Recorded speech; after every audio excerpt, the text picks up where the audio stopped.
सब सहाबा के दिल में ख्वाहिश थी ये चाबी हमें मिल जाए। मेरे आका सल्लल्लाहु अलैहि वसल्लम ने सबकी तरफ देखा और फिर आयत पढ़ी, इन्नल्लाह यअमुरुकुम अन तुअद्दुल अमानाति इला अहलिहा, बेशक अल्लाह तुम्हें हुक्म देता है अमानत उसके अहल के सुपुर्द कर दो। ये आयत पढ़ करके मेरे आका फिर उन्हीं शख्स को बुलाते हैं जिनके पास पहले से चाबी थी, उस्मान बिन शैबा, करीब आओ, करीब आओ। वो कहते हैं मेरी तो हालत गैर थी, आज तो मैं मुजरिम बन करके आया था, कैदी बन करके आया था, मुझे तो आज मारा जाना था, ईमान लाए हुए नहीं थे। हुजूर ने कहा ये चाबी वापस मैं तुमको ही देता हूँ और सुबह क़यामत तक ये तुम्हारे खानदान में रहेगी। सुभान अल्लाह। इतना कहना था, उस्मान बिन शैबा ने पुकार कर कहा ला इलाहा इल्लल्लाहु मुहम्मदुर रसूलुल्लाह। क्या बात है, सुभान। मेरे अजीजों आज भी जाकर देख लेना, दसियों बादशाह आए होंगे, सैकड़ों हुकूमतें बदल गई होंगी, खाने काबा की चाबी आज भी उस्मान बिन शैबा के खानदान में ही मौजूद है। वो सहाबी रसूल। मैं ये हदीस इसलिए आपके सामने अर्ज किया, तुम उस रसूल के उम्मती हो, उस रसूल के उम्मती हो जिन्हें एक बार ललकार करके चैलेंज कर दिया गया था कि काबा की चाबी नहीं देंगे। मेरे आका सल्लल्लाहु अलैहि वसल्लम ने अपने जलाल और जमाल के संगम के साथ ऐलान फरमाया था ये चाबी मेरे हाथ में होगी। आज उस हबीब कायनात रसूल कायनात सल्लल्लाहु अलैहि वसल्लम की उम्मत को मैं ये हदीस सुना करके अर्ज कर रहा हूँ, हालात अगर मक्का जैसे आ गए तो नर्वस मत हो जाना, हमारा घर लुट जाएगा, हमारी चाबियां चली जाएंगी, हमारे कुवाड़ दरवाजे बंद हो जाएंगे। उस नबी को याद करना, आका आपका उम्मती अगर बेघर किया जा रहा है, आपकी तरफ से मदद आ जाए और आएगी, मेरा यकीन है मदीने से आवाज आएगी। आज ये जालिम कुत्ते अगर तुम्हारा दरवाजा बंद करते हैं, इंतजार करो, इंतजार करो, कुछ देर की खामोशी है, फिर शोर आएगा।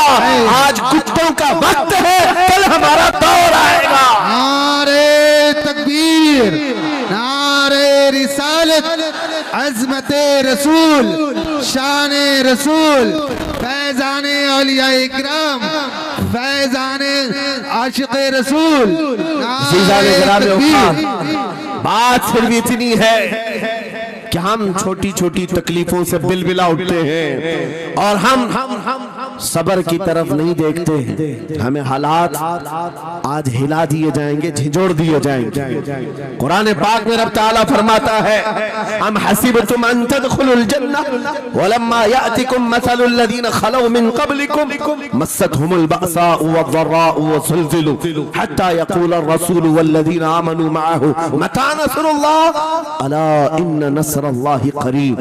मेरा रब फरमाता है, क्या तुम ये सोच कर बैठे हो कि ऐसी ही जन्नत में दाखिल हो जाओगे और पहले वालों को जिस तरह तकलीफें आई तुम्हें नहीं आएंगी? उनको हिला दिया गया था, यहाँ तक कि रसूल ने भी और उनके साथ ईमान वालों ने भी ये कह दिया, ये कहने लग गए अल्लाह की मदद कब आएगी? आगाह हो जाओ, अल्लाह की मदद बहुत करीब है। कुरान की आयत है। तुम अगर ये गुमान करके बैठे हो कि यूं ही जन्नत में चले जाए, हाँ यूं ही हम सारी मंजिलें तय कर लेंगे, जिसका जितना ईमान होगा उतना वो आजमाया जाएगा, उतने इम्तिहानात से गुजारा जाएगा।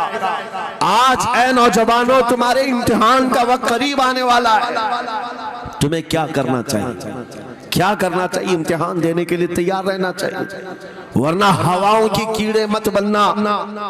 आज हवा उनकी चल रही है तो उनकी जय जय करेंगे, कल इनकी चल रही है इनकी जय जय करेंगे।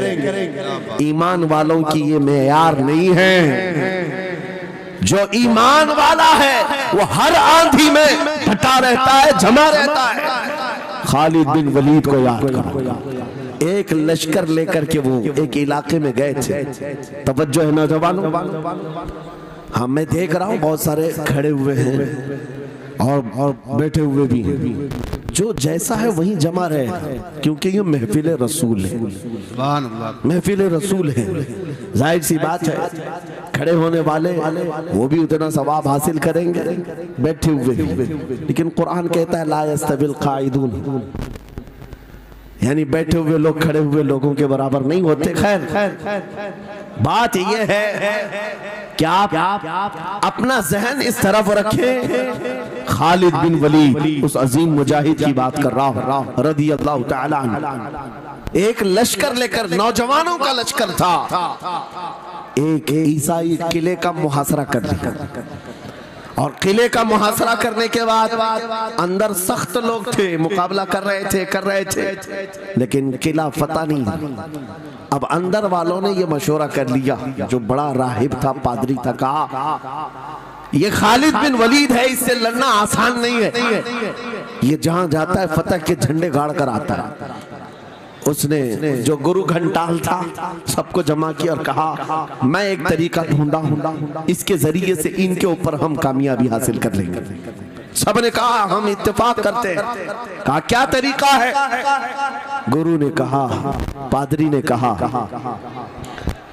ये बैठाए ये सब चीजें महफिल रसूल के आदाब नहीं। जो लोग बैठा रहे हैं, मैं कह रहा हूं जो जहां है, जिस हालत में खड़े रहेंगे इंशाअल्लाह। आप अगर खड़े होने में दिक्कत महसूस कर रहे हैं, मैं भी खड़ा होता हूं इंशाअल्लाह। ठीक है?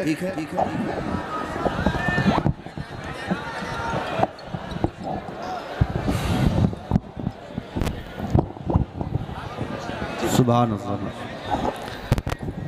मुझे पता है सब जवान हैं, सुबह तक खड़े होने को तैयार है और हम भी खड़े रहेंगे इंशाअल्लाह। अब ठीक है, अब कोई किसी को बिठाए भी नहीं, कोई किसी को खड़ा भी ना करे। दुरूद पाक पढ़ लीजिए एक बार। अल्लाहुम्मा सल्ली अला सय्यिदिना मुहम्मद व आलिहि व अस्हाबिहि व बारिक वसल्लम। मुझे पता है मुफ्ती साहब, मैं ये आपको बता दूं, हर जलसे में ये हाल हम देखते हैं। वजह यह है कि हम कुर्सी पे बैठे रहते, कुछ लोगों को नजर नहीं आते, वो हंगामा करते रहते, इधर से नहीं दिख रहे, उधर से नहीं दिख रहे, और आसपास जो बैठे हुए हैं इनको वो अड़चन समझते हैं कि ये बीच में हाइल हो गए। लेकिन मैं इतनी बात कहता हूँ, अल्हम्दुलिल्लाह हमारी वो कौम है, मुझ जैसे एक निकम्मे, मैं एक गुलाम और खादिम हूँ, मुझे देखने के लिए वो बीच में किसी को बर्दाश्त नहीं कर पाते, तो ये अपने रसूल और अपने दरमियान किसी और को क्यों बर्दाश्त कर सकते हैं? क्या बात है, बहुत अच्छा। हम गुलामों के लिए इनके जज्बात हैं, तो रसूल के लिए जज्बात और हैं। अल्हम्दुलिल्लाह वो इश्क अभी सलामत है, इसीलिए तो हम घूम रहे हैं। अगर मरे होते तो मुर्दों को कौन खिताब करता? जिंदगी अभी बाकी है और हमें उम्मीद भी बाकी है, उम्मीद बाकी है। खुराफात आ गई है, मुझे पता है, गलत काम बहुत आ गए हमारे मोहल्ले में। मुझे सुबह से बताया गया बहुत सारे, ये एक मोहल्ले का अलमिया नहीं है, हम जहाँ जा रहे हैं शहरों के शहर नशे में तबाह हैं, बर्बाद हैं, लेकिन साथ में मुझे इस बात का यकीन है हुजूर की ये उम्मत गुनहगार तो हो गई है लेकिन गद्दार नहीं है। क्या बात है, हुजूर की गद्दार नहीं है। आज भी अगर इनसे कह दो, चाहे वो किसी भी तरह का अमल रखता हो, हुजूर की इज्जत की बात आई तो अपनी गर्दन लेकर हाजिर होने को तैयार। सुभान अल्लाह। है या नहीं मेरी इस बात पर? सुनो, खालिद बिन वलीद जब किले का मुहासरा कर चुके हैं, ईसाई पादरी ने अपने सारे साथियों से कहा हम इनको 3 दिन का टाइम देते हैं कि हम इनको सुलह करने की बात करेंगे, लेकिन मेरी एक शर्त होगी, ये अपने नौजवान साथियों को लेकर बाजार से गुजरते हुए आ जाए, अगर सही सलामत इनके सारे फौजी आ गए हम किले की चाबियां दे देंगे। सारे ईसाइयों ने पूछा क्या करना, क्या चाहते हो? उस पादरी ने कहा मुल्क की मशहूर खूबसूरत लड़कियों को और जरो जवाहरात को मैं रास्ते पर बिछा दूंगा, नंगी लड़कियों को खड़ा कर रखूंगा। जब खालिद बिन वलीद की फौज यहाँ से गुजरेगी, नौजवान है, नफ्स भड़कता है, और इस तरह से एक नौजवान को खरीदने के लिए 2 ही चीजें होती हैं, एक औरत है, दूसरी दौलत है, और नौजवान इसमें फिसल जाता है। मैं जानता हूं कि जब ये दोनों चीजें सजा कर रख दी जाएं, खालिद बिन वलीद के ये लश्करी टूट पड़ेंगे औरतों पर और दौलत पर, हम आसानी से इन पर काबिज हो जाएंगे। सबने वाह वाह किया, तालियां बजाई, और पादरी आकर खालिद बिन वलीद से कहता है, हम आपसे लड़ना नहीं चाहते, हम आपसे मुकाबला नहीं करना चाहते, आप 3 दिन के बाद अपने लश्करियों को लेकर इस बाजार से गुजरते हुए आ जाइए। सही सलामत अगर आप पहुंच गए तो किले की चाबियां आपके हवाले कर दूंगा। तवज्जो, खालिद बिन वलीद ने कहा मंजूर है, ये शर्त में मैं इत्तेफाक करता हूँ। वापस आए, अपने साथियों से कहा जंग नहीं करनी है, लेकिन एक ही शर्त उन्होंने रखा है, 3 दिन के बाद इस बाजार से गुजर कर हमें जाना है, लेकिन कोई ना कोई हरबा तो होगा, कोई ना कोई साजिश तो होगी, हर चीज के लिए तैयार रहना।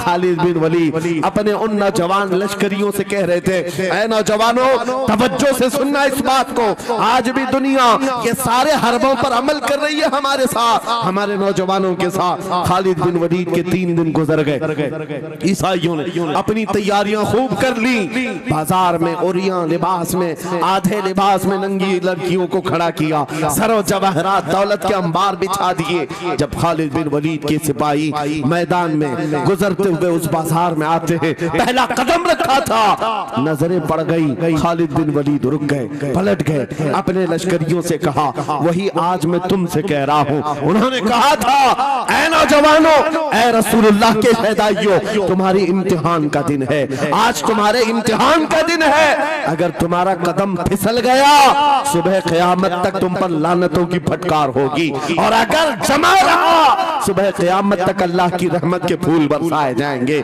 नौजवानों ने पूछा करना क्या है हमें, आज कौन से इम्तिहान में कामयाब होने का तरीका क्या है इस इम्तिहान में? खालिद बिन वलीद ने कहा कुछ ना करना, बस अपने रसूल की सुन्नत पर अमल करना। कहा हम तो करते हैं, यहाँ क्या करना है? खालिद बिन वलीद कहते हैं मैंने मेरे मुस्तफा करीम को देखा है, जब रसूलुल्लाह मदीने के बाजार से गुजरते थे अपनी नजरें नीची करके जाते थे, आज तुम बाजार से जा रहे हो, बस इस सुन्नत पर अमल कर लो, अपनी हया की नजरें झुका कर चलना, फिर उसके बाद अल्लाह मालिक है।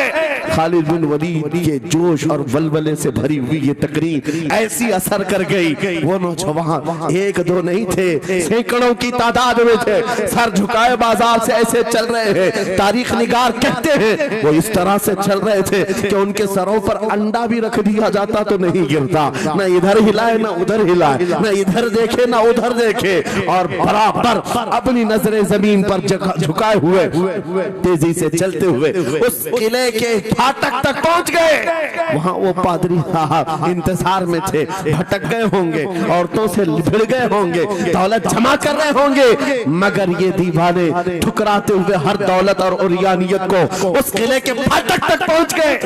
पादरी सामने आया, किले की चाबियां वादे के मुताबिक खालिद बिन वलीद की गोद में डाल दिया और कहा एक बात बताओ ऐ खालिद, एक बात तो बताओ, ये जो तुमने जमात, ये जो तुमने लश्कर जमा किया है सिपाहियों का, ये इंसान है या फरिश्ते हैं? इनके दिल है या नहीं? इनकी ख्वाहिशात है या नहीं? इनके जिस्मों में नफ्स है या नहीं? हमने मुल्क की सबसे खूबसूरत तरीन औरतों को खड़ा कर दिया था, दौलत को बिछा दिया था, इनमें से एक भी उसकी तरफ तवज्जो नहीं किया। खालिद बिन वलीद मुस्कुराकर जो जवाब देते हैं वो हमारा ईमान होना चाहिए। क्या जवाब देते हैं? फरमाते नादान, ऐ ईसाई, उन आंखों को तू खरीदने की कोशिश कर रहा था जिन आंखों में पहले से जमाले मुस्तफा बसा हुआ। क्या बात है, सुभान अल्लाह, अल्लाह